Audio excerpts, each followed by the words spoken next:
খুব জরুরি আলাপ। ঘুরে ফিরে বিএনপি মূলত শরীফ ওসমান হাদির বিরুদ্ধে বিরুদ্ধে অলরেডি দাঁড়িয়েছে, আগে তো ছিলই, মাঝখানে একদিন ওসমান হাদির পক্ষ নিয়ে এখন আবার বিরুদ্ধে। জাতিকে এটা জানিয়ে দেওয়া দরকার যে বিএনপি শরীফ ওসমান হাদির বিরুদ্ধে। বিএনপি খুব বিব্রত যে এইসব হাদিটা দিয়ে আবার কে। একটু স্মরণ করিয়ে দিই, বিএনপির একজন শীর্ষস্থানীয় অ্যাক্টিভিস্ট, যাকে মানুষ ছাপরি বলে, বিরানি বলে, বিরিয়ানি দোকান দিয়েছিল বা কি আমি জানি না, যে কারণে হোক বলে মানুষ বিরিয়ানি আলম বলে ভালো জানে। এই ছেলে নাকি আবার ঢাকা বিশ্ববিদ্যালয়ে পড়েছে। ঢাকা বিশ্ববিদ্যালয়ের একজন সাবেক টপার স্টুডেন্ট হিসেবে আমি লজ্জিত। এই ধরনের ছাত্রীরা ঢাকা বিশ্ববিদ্যালয়ে পড়ে।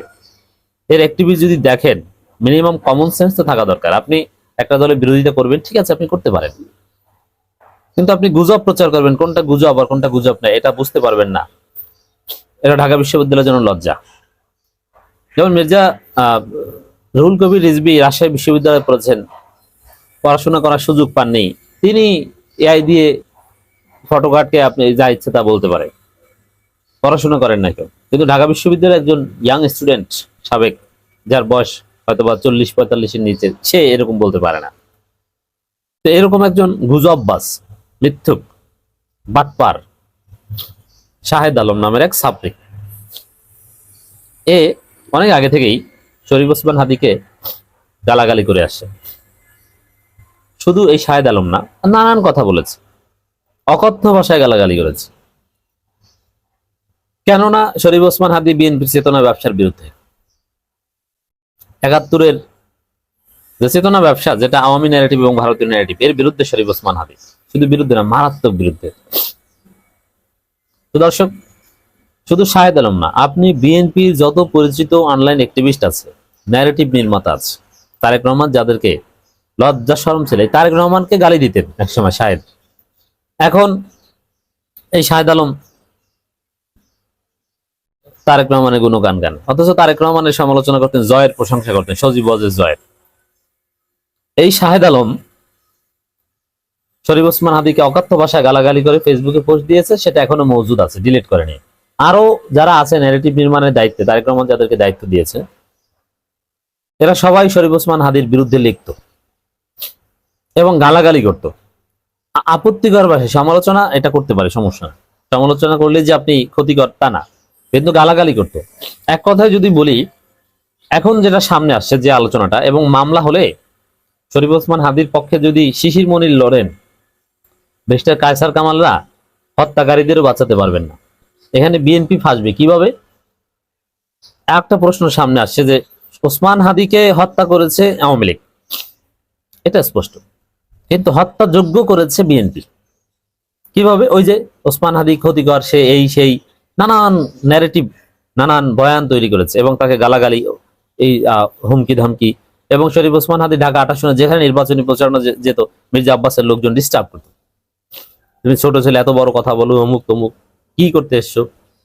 এক কথা যদি বলি, শরীফ ওসমান হাদিকে হত্যাযোগ্য করেছে বিএনপির অ্যাক্টিভিস্টরা। মাঝখানে জনগণের চাপে পড়ে ওসমান হাদির পক্ষে দুই একটা মিছিল টিছিল করেছে, কিন্তু কথা বলতে গেলেও কথার মধ্যে ওসমান হাদির প্রতি তাচ্ছিল্য চলে আসে। যেমন মির্জা ফখরুল তো চেনেনই না, তাহলে আপনি চিন্তা করেন যে এদের ব্রেইনটা কি, এরা কোন জগতে আছে? এরা নাকি রাজনীতিবিদ। ইনকিলাব মঞ্চকে চেনেন না? অনেকে অনেকে বলে দেখি যে না, অনেক বড় মাপের লোক, নাও চিনতে পারে, প্রচুর বড় মাপের লোক। কিসের বড় মাপের লোক? বড় মাপের লোক বলে আরো ভালোভাবে চিনবেন। আপনি শরীফ ওসমান হাদিকে চেনেন না, ইনকিলাব মঞ্চকে চেনেন না, আপনি বাংলাদেশের একজন অপদার্থ, থার্ড ক্লাস, অশিক্ষিত মূর্খ। কোন রাজনৈতিক পার্সপেক্টিভে আপনি রাজনীতির কোনো খবরই রাখেন না, আপনি মদ খেয়ে মাতাল হয়ে থাকেন, এইটা হচ্ছে আপনার রাজনীতি, এই কারণে আপনি চিনেন না। বিএনপির লোকজন গালাগালি করে, এই দিক থেকেও তো অ্যাটলিস্ট চেনা দরকার।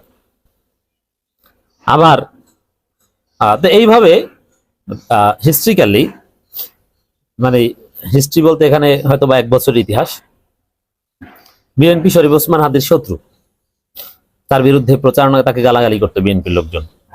শুধু শুধু ওসমান হাদিকে যারা হসপিটালে নিয়ে গেছিল, তার সহকর্মী, খালি খালি বলে নাই যে বিএনপি তারা কয়দিন টিকতে পারবি আমরা দেখে নিব, এইসব নিকেশ করেই বলেছে। এবং ইনকিলাব মঞ্চের সন্দেহের তীর যে বিএনপির দিকে ছিল শুরু থেকেই, এটা অমূলক নয়। হত্যাটা আওয়ামী লীগ করলেও হত্যাযোগ্য করেছে বিএনপি। আবার এরকমও হতে পারে যে আওয়ামী লীগের এই শুটারকে, কিলারকে মির্জা আব্বাস তার টাকা পয়সা দিয়ে তাদের বিএনপির আইনজীবীদের মাধ্যমে বের করেছেন, জেল থেকে জেল করে শুট করিয়েছেন এবং বিএনপির লোকজনের সহায়তায় ভারত পালিয়েছে। ইট কুড বি, যদিও আমি বলছি যে এটা হতে পারে, এটা পারসেপশন, এটা তদন্ত সাপেক্ষ বিষয়। কিন্তু সরকারের অভ্যন্তরে এটা নিয়ে বিরাট ঝামেলা চলছে। এটা হচ্ছে আমি প্রথম যে তথ্যটা দিতে চেয়েছিলাম। সরকারে বিএনপির প্রভাব সবচেয়ে বেশি, আপনারা জানেন। সচিবদের দিকে যদি তাকান, 4 জন সচিব আছে, একজন একদম নিরপেক্ষ, পেশাদারিত্ব বজায় রাখে, তাদেরকে চুক্তিভিত্তিক নিয়োগ দেওয়া হয়েছে। আর জামাতপন্থী হলো তারা কোনো পক্ষপাত করেন না, কিন্তু জামাতকে পছন্দ করেন বা ইসলামপন্থী, এরকম সচিব আছেন 4 জন। আর বাকি সব 100-র কাছাকাছি সব বিএনপি। পুলিশের কিছু সৎ অফিসার ডিআইজি লেভেলের তাদেরকে নিয়োগ দেওয়া হয়েছিল, কিন্তু তাদেরকে জামাত ট্যাগ দিয়ে সরিয়ে দেওয়া হয়েছে। তো দর্শক, তো এখন যেটা শেষে দাঁড়িয়েছে যে প্রশাসন মূলত বিএনপিময়, সচিবরা বিএনপি, পুলিশের ঊর্ধ্বতন লোকজনও বিএনপি। যদিও এই বিএনপির পুলিশই সঠিকভাবে দায়িত্ব পালন করতে বাধ্য হবে, কিন্তু বিএনপি। সরকারের 3 জন উপদেষ্টা বিএনপির পক্ষে সিভিয়ারলি দালালি করছে। তাদের নির্লিপ্ততার কারণে শরীফ ওসমান হাদির খুনিরা পালাতে পেরেছে। সরকারের উপর ইউনূসের নিয়ন্ত্রণ অত্যন্ত দুর্বল, ভালো নিয়ন্ত্রণ নাই, যার ফলে ওসমান হাদির খুনিরা পালাতে পেরেছে। এই যে খুনিরা পালাতে পেরেছে সরকারের দুর্বলতার কারণে। এই দুর্বলতাটা কাদের কারণে? বিএনপি পন্থী আমলাদের কারণে, বিএনপি পন্থী পুলিশ অফিসারদের কারণে। এবং এই বিএনপি পন্থী এরা মূলত আওয়ামী লীগ ছিল, এরা এখন মুক্তিযোদ্ধা স্লোগান দিয়ে তারা ভোল পাল্টে বিএনপি সেজেছে। কারণ মুক্তিযোদ্ধা বললে এখন বিএনপি করা যায়, নব্য বিএনপি, এরা অরিজিনাল বিএনপি। এমনকি যারা অরিজিনাল বিএনপি এদেরকেও সাইড লাইনে পাঠিয়ে দিয়েছে। বিএনপির 2 গ্রুপেও দ্বন্দ্ব চলছে প্রশাসনের ভিতরে। তো এই কারণে, এই যে বিএনপি পন্থীদের কারণে, বিএনপি 2 গ্রুপের দ্বন্দ্বের কারণে, বিএনপির নোংরামির কারণে, তারেক রহমানের নোংরামির কারণে, সালাউদ্দিনের নোংরামির কারণে প্রশাসনের ভিতরে তাদের আনডিউ ইনফ্লুয়েন্স করার যে একটা অপরাজনীতি, এই জন্যে আমাদের রাষ্ট্রযন্ত্র ঠিকমতো কাজ করছে না, যার ফলে খুনিরা পালাতে পেরেছে।